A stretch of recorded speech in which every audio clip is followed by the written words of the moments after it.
அடுத்தது நம்ம ஒரு பூண்டு மிளகாய் துவையல் பண்ண போகிறோம். இதுக்கு வந்து பூண்டு வந்து ஒரு 10 பூண்டு எடுத்துக்கிறேன். இதோட ஒரு பெரிய வெங்காயத்தை பாதியாக வெட்டி போட்டுக்க போகிறேன்.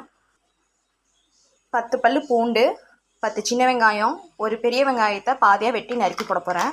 இதோட ஒரு 8 மிளகாய் ஆட் பண்ண போகிறேன்.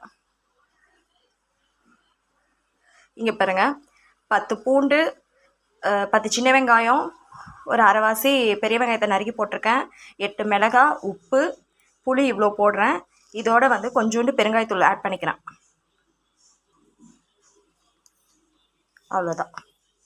இப்போ இதை நீங்கள் கொஞ்சமாக இடையில தண்ணி சேர்த்து நல்லா மையாக அரைச்சிக்கோங்க.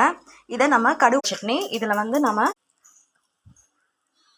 ஒரு சுவையான பூண்டு மிளகா துவையல்